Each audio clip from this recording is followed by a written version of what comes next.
People, Deluded, I'm back again. Now tomorrow is Arsenal versus Vitória S.C. Vitória, I've probably butchered their name. We go again in the Europa League. For Arsenal, it's an important week. Going into this week, we obviously had 3 games in a week, really. We've got sandwiched in between the Premier League fixtures is obviously this game in the Europa League. Sheffield United result was disappointing, to put it nicely. Another defeat away from home. Another shocking performance on the road. It's happened. All we can do is move on. Dust ourselves off, move on. We've spoken about it. We've got the emotion out. We can't keep feeling sorry for ourselves. It is what it is. There will be question marks if we fail to get Champions League via the top 4 this season. But there's also a great chance in the Europa. Now, we can't disrespect the opposition in thinking about Sheffield. Likewise, we can't think too ahead about Palace on Sunday, people, because it's disrespectful to the opposition. And I know Palace, I was at the game last year, was a bit of a shaky one, to put it nicely again.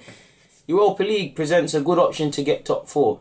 Reality is we should be able to, let alone B team out of our squad, we should be able to put our C, D, E, F teams out there, and they should be able to get out of the group stages. We've done perfect so far. We've gone away to Frankfurt, we've got 3 points. We've welcomed Standard Liège, we've got 3 points. We've got 6 points on the board.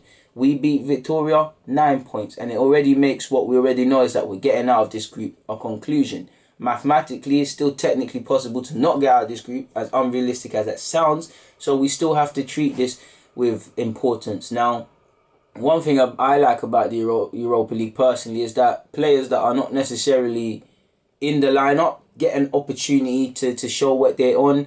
Obviously, you've got the young players who have been exciting in the Carabao Cup and the Europa and deserve their chances. And it's almost like 2 different teams, because in the cup competition specific to the Europa, you're seeing 1-2s.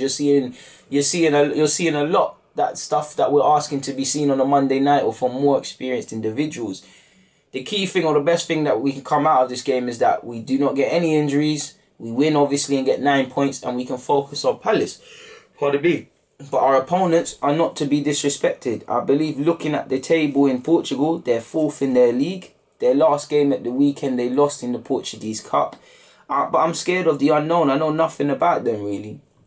From what I've seen they play 4-3-3, and they play fairly attacking. They've got former former Spurs lad Marcus Edwards, who went to Winchmore like myself. Winchmore Warrior in that. So I know he's relishing a return to North London, and Spurs fans are probably hoping he can put one over on Arsenal.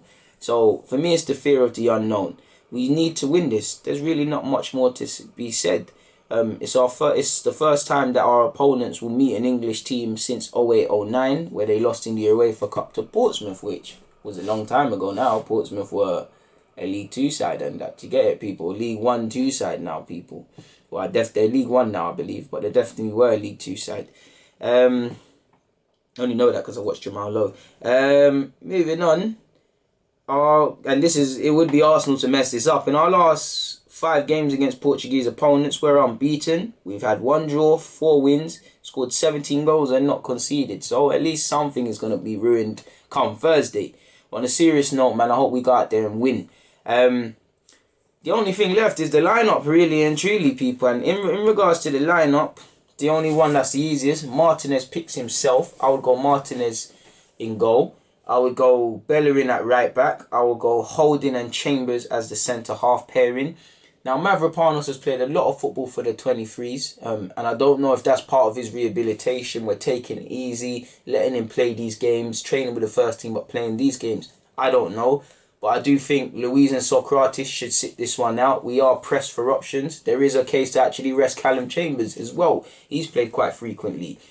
Is there a case to bring Mavropanos back in? Because you'd think this would be the perfect game for him to be welcomed back into the first team, to be integrated into the first team. And it would be nice because he's had a long road with injuries, and it's nice to see Bellerin's come through his redemption, got his nice little moment coming back with the fans and scoring. Bellerin the same. I know Mavropanos isn't as key of a player as them lot, but it would be nice for Mavropanos.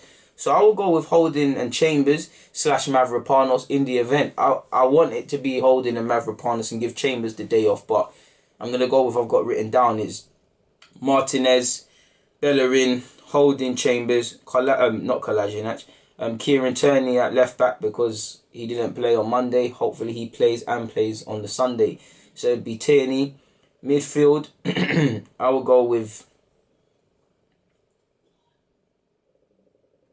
Lucas Torreira, Maitland-Niles, and probably Mesut Ozil, you know. Or Joe Willett, but I'll go Mesut Ozil. Up front, Martinelli, Lacazette, Martinelli, and I guess Emile Smith-Rowe, really.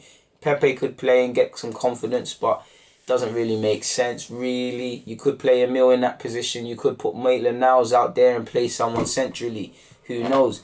So let's do that team again and let me get my final selections. I've gone with Martinez. I've gone with Bellerin, Chambers, Holding, and Tierney as the back three. I've gone with Torreira, Ozil, and Maitland-Niles in the midfield three. Lacazette up front. Give Aubameyang the day off. Let him get some minutes in terms of rehabilitation. Let him get 60 odd minutes. Lacazette, Martinelli, and I'd probably lean towards Pepe. But there's a case for Emile Smith-Rowe, or even potentially Saka to get some minutes again in that role. Personally, I would let Saka get the day off. He's played a lot of football. I would be looking to rest Chambers. Aubameyang shouldn't kick a ball in this competition in terms of this game week. So there's some decisions for him to make, man. Maitland-Niles, could you play him right? He could actually, there's a case, I'm debating in my head. Do I put him right back? Do I make him do that right wing experiment like in the last outing? Or do I play him centrally? Who knows, man? But that would be my lineup, so it is what it is. On that note, though, people, Deluded, I'm out. Thank you very much for watching and rocking each and every time.